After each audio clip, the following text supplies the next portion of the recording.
Salve, salve, seres humanos! Vamos começar agora a nossa aula 3 do módulo 1, nesse curso de Python, tá? Então, vamos lá, vamos direto. Vamos falar sobre números na aula de hoje, tá? Quais são os tipos numéricos que a programação Python, a linguagem, reconhece, tá? Nós temos o tipo inteiro, tá? Que são os valores reais, 10, 37, 500, tá? Temos os decimais, tá? Que são os floats, né?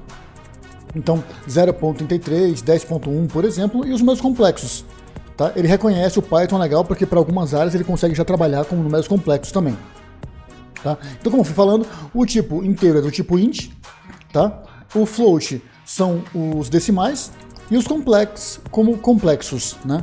Então, quando a gente pega aqui e manda fazer para ele imprimir na tela, por exemplo, o tipo, né? Do número 12, vamos mandar imprimir na tela o tipo do número 13.1 e o tipo do número 1 mais 2J. 2J é um número imaginário, né? Ou seja, para que é a representatividade do Python para que ele reconheça um número complexo. Quando a gente imprime, eu tenho inteiro, float e complex, tá? Então é legal porque não vamos entrar no detalhe ainda de, talvez mais para frente a gente entre no detalhe dos números de trabalho com números complexos, tá? Mas aqui já é legal porque já dá pra gente ter uma boa visão, uma boa visibilidade das ferramentas que o Python oferece pra gente trabalhar, tá? As nossas operações, tá? As 4 operações fundamentais da matemática estão presentes no Python, como na maior parte das linguagens, tá? E são elas: soma, subtração, né? A soma com o mais, a subtração com o menos, com o traço, a multiplicação com o asterisco e a divisão usando o símbolo de barra. Mas ele também oferece alguns recursos a mais, tá? Barra dupla, por exemplo, é a divisão somente inteira, né? Então, por exemplo, se eu tenho 3 dividido por 2, o inteiro é 1 dela, tá?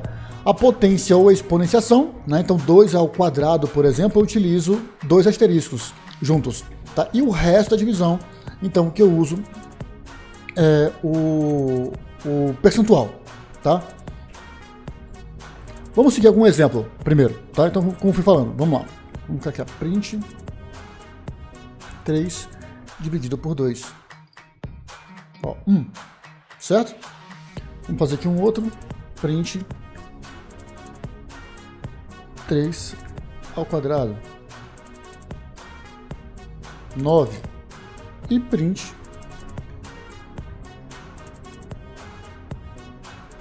3 o resto de 2. 1 também. Viu? Legal, né? Vamos fazer um exemplo prático agora. Tá? Vamos fazer um carrinho de compras de um e-commerce. Ele começa com 0 produtos, tá? E você quer acrescentar mais um nele. Então a gente fez uma variável e atribuiu a ela o valor 0. Isso a gente aprendeu na aula passada. Tá?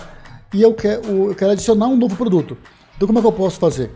Eu pego essa variável, pego o valor anterior a ela, tá? E somo 1, tá? Você pode falar, mas Jaime, eu não posso colocar quantidade de itens, carrinho, igual a 1? Mas o problema é que esse aqui tá fácil, acabou de começar. Mas se eu tenho um segundo, por exemplo, esse aqui, vamos deixar assim, 1, legal. Mas se eu quero acrescentar mais um, ó, aqui tá acrescentando mais um já, tá? Então aqui, ó, vou dar o play para executar, ó, aqui tem um produto, depois adicionei mais um, veio mais um, ficou 2. Então, ao invés de ficar decorando qual é o número anterior, para ele fazer a equação. Então, é uma forma que eu posso fazer, olha, essa variável é igual a ela mesma mais 1. Então, essa variável é igual a ela mesma mais 1. A parte legal é que o Python, ele já tem uma construção mais prática para a gente, tá? Para tornar mais rápida a construção desse código. E como é que ele faz isso? Ele tem atalhos na própria linguagem. Tá? E o atalho convencionado para isso, ou seja, é uma convenção, foi criada para isso, não tem uma explicação por si só. Tá?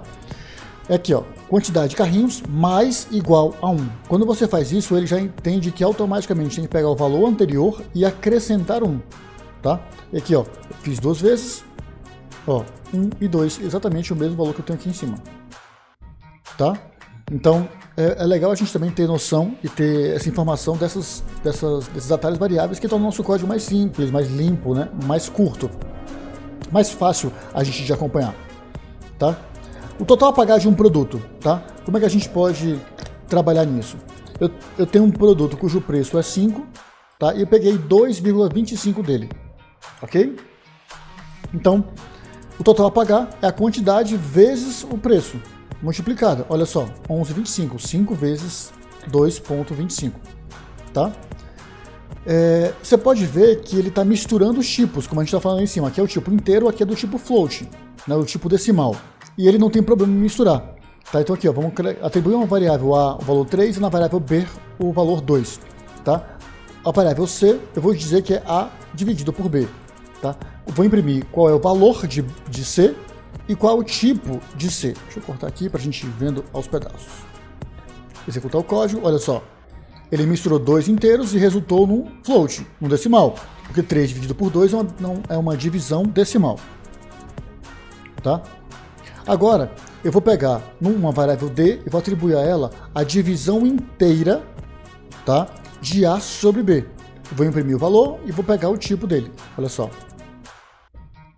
Ele dá um valor inteiro. Tá? Então, assim, ele consegue trabalhar muito bem com esse tipo de formato. Tá? E é importante a gente ter noção do tipo, porque faz toda a diferença, né? Número quebrado ou número inteiro. Tá? Outra coisa muito legal é que nós podemos fazer conversão numérica. Eu posso converter o número inteiro num decimal, num float. Tá? E assim como o inverso. Né? Um decimal no float e também um inteiro, por exemplo, num complexo, um número complexo. Tá? E aí, para isso, a gente tem métodos nativos, assim como a gente utilizou na aula passada o type, por exemplo. Ok? Que existem já funções já prontas, em que a linguagem já te dá, para a gente não ter que construir tudo na linguagem de máquina. Então isso é muito mais prático, assim como o print. Tá? Eu vou aqui dar um play. Olha só, transformar em inteiro 3 por 9, ele pega somente o valor inteiro. Tá? Vou transformar em float um valor 10, ele bota 10.0. Dá para quebrar o suficiente nele. E no valor complexo, quando eu faço isso, ó, ele transforma em 1 mais 0j, que é esse número imaginário, porque, ou seja, multiplicado por 0 dá 0, mas falando do tipo do número em si, do valor em si, é do tipo complexo. Tá? Legal, vamos aplicar isso, né? Vamos colocar isso em prática. Vamos pegar aqui uma tabela que eu tenho, né, 3 dias, e o valor total de vendas é a quantidade de vendas que eu tive. Tá? O ticket médio, eu quero pegar o ticket médio do dia 19. Ok? Eu vou pegar a soma do valor vendido do dia 19, né? 153,98, tá? E vou somar, e vou pegar uma outra variável com a soma da quantidade vendida, que é essa parte aqui, ó, que é 3. Tá? Logo, meu ticket médio, quem vai ser? É a divisão entre o valor vendido pela quantidade vendida. Quando eu imprimir aqui, executei, ó, meu ticket médio foi 51,32666, uma dízima periódica. Tá? O ticket médio do dia 20, a mesma coisa. Total vendido, 337,01, tá aqui em cima. Tá? Quantidade vendida, 7, tá aqui em cima. Legal? Então, meu ticket médio também vou fazer a mesma coisa. Né? Então, eu pego as vendas daquele dia com a quantidade vendida, tá? Eu tenho meu ticket médio. Vou pegar com isso o ticket médio do dia 23. Mesma coisa, tá? Pego as vendas com a quantidade, tá aqui em cima, tá? Faço a divisão para pegar o valor, né? O valor vendido pela quantidade, eu também tenho um ticket médio. E com isso agora eu consigo fazer o ticket médio global, tá? Meu ticket médio, criei uma variável chamada TKT, tá? E vou somar o ticket médio do dia 19, do dia 20, do dia 23 e dividir por 3, foram 3 dias. Quando eu pegar, eu tenho agora o ticket médio global, tá? Então, é isso. O legal com isso é que a gente consegue ter já uma noção maior, prática, de como a gente consegue trabalhar com números no Python.